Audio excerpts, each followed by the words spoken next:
రాష్ట్రంలో అవినీతి విలేతాండం చేస్తున్నదని బీఆర్ఎస్ వర్కింగ్ ప్రెసిడెంట్ కేటీఆర్ విమర్శించారు. గ్రామ స్థాయి నుంచి సెక్రటేరియట్ వరకు అక్రమాలు జరుగుతున్నాయని ఆరోపించారు. సీఎం రేవంత్ రెడ్డి వేల కోట్లు సంపాదిస్తే 100 కోట్లు సంపాదించుకోవడంలో మంత్రులు ఉన్నారని ధ్వజమెత్తారు. రాష్ట్రంలో తుపాకులతో బెదిరించే సెటిల్మెంట్ సెంటర్లు ఫుల్ అయ్యాయని, తూకాలు వేసే ధాన్యం కొనుగోలు కేంద్రాలు మాత్రం నిల్ అని ఆగ్రహం వ్యక్తం చేశారు. ఇందిరమ్మ రాజ్యంలో పారిశ్రామికవేత్తలు వ్యాపారాలు చేసుకోలేకపోతున్నారని విమర్శించారు. ఇది ఇందిరమ్మ రాజ్యం కాదని మాఫియా రాజ్యమని చెప్పారు.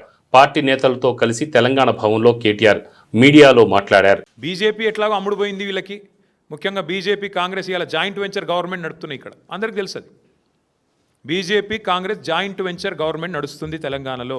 ఇది అక్షర సత్యం. నేను అడుగుతున్నా, బండి సంజయ్, అమిత్ షా ఎందుకు మాట్లాడతలేరండి? ఓపెన్గా ఇంత జరుగుతుంటే, ఐఏఎస్ అధికారులు రాజీనామాలు చేస్తుంటే, పారిశ్రామికవేత్తల తలకు తుపాకులు పెడుతుంటే, పోలీసు వాళ్ళను మంత్రులు తరిమి కొడుతుంటే ఇంటికి పోతే ఎందుకు మాట్లాడదు బీజేపీ? ఏం అడ్డం వస్తుంది మీ గొంతుకి? ఎందుకు మీ సిబిఐ లాంటి సంస్థలు ఎందుకు వస్తలేవు? సిబిఐకి జనరల్ కన్సెంట్ ఇచ్చిండ్రు కదా, రమ్మను, ఎంక్వైరీ చేయమనండి, సువమోటోగా తీసుకోమనండి. ఇవేవి కనబడవు. అందుకే నేను అంటున్నా, ఈ రాష్ట్రాన్ని కాపాడుకోవాలి అంటే ఇంకా బీజేపీ వల్ల కాదు, ఇంకెవడి వల్ల కాదు, కేవలం కేసీఆర్ గారి నాయకత్వాన్ని తిరిగి తెచ్చుకుంటే తప్ప ఈ విశృంఖల, ఈ దుర్మార్గ ముఠాలకు, ఈ అరాచక పర్వాలకు తెరదించాలి అంటే ప్రజల చేతుల్లో నా శక్తి ఉంది. సెటిల్మెంట్లకు అడ్డాగా మారింది ముఖ్యమంత్రులని నేను చెప్తున్నాను. ఏం సర్దుబాటు ఇంతకీ అంటే మా వాటా మీ వాటా కుదిరింది. చాలా విచిత్రం ఏంటంటే, మీ మీడియాలో ఒక వార్త వచ్చింది, నేను చూస్తాను, నవ్వుకున్నది. ఇదంతా టాస్క్ ఫోర్స్ పోలీసుల అత్యుత్సాహం వల్లే అంట.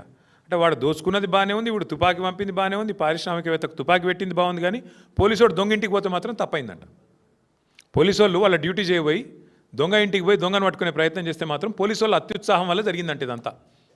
అంటే ఎంత చండాలం, ఎంత అరాచకంగా ఉందో ఈ రాష్ట్రం, ఈ పరిపాలన. ప్రజలు మొహం మీద ఉంచిన చివరికి తుడుచుకొని పోయేంత. నేను అడుగుతున్నా, రేవంత్ రెడ్డి కంటే బలహీనమైన ముఖ్యమంత్రిని ప్రపంచంలో మీరు ఎక్కడైనా చూసినరా? ఒక మంత్రి కుమార్తె నిన్ను సీదా అంటుంది ముఖం పట్టుకొని, నువ్వే తుపాకి ఇచ్చినావు అని. నువ్వు ఆ మంత్రిని తీసే దమ్ము కూడా లేదు నీకు. నువ్వేం ముఖ్యమంత్రివా? నాకు అర్థం కాదు. నువ్వు ముఖ్యమంత్రివా? గింత అసమర్థ, గింత పనికిమాలిన, నీ సొంత క్యాబినెట్లో పనిచేసే మంత్రికి నువ్వంటే గౌరవం లేదు. ఏ ఒక్క మంత్రికి లేదు, పని ఆమెకే కాదు, ఏ ఒక్కడికి లేదు. జూపల్లి కృష్ణారావు నీకు వ్యతిరేకంగా ఉత్తరమే రాసిండు, ఆయనని తీయలేవు. కోమటిరెడ్డి వెంకటరెడ్డి తెల్లారలేస్తే నేను పక్క తీసుకుపోయి తిడుతూనే ఉన్నాడు, ఆయనను ముట్టలేవు. నువ్వేం ముఖ్యమంత్రివా? నాకు అర్థం కాదు.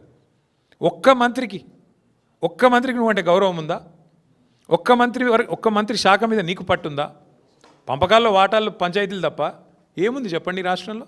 దాదాపు 10 ఏళ్ళ సర్వీస్ ఉండగానే వాలంటరీ రిటైర్మెంట్ తీసుకునే స్థాయికి వచ్చింది.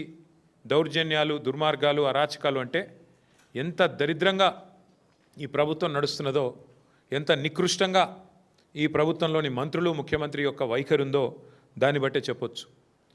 ముఖ్యమంత్రి గారి అల్లుడికి ఓ టెండర్ కావాలంట ఎక్సైజ్ డిపార్ట్మెంట్లో, మంత్రి గారి కొడుకేమో ఆయన కాకుండా ఇంకెవరికో ఇవ్వాలంట. సో ఇద్దరు పంచాయతీ అన్నమాట. ముఖ్యమంత్రి గారి అల్లుడు, మంత్రి గారి కొడుకు. 500 కోట్ల టెండర్ పంచాయతీ ఇది.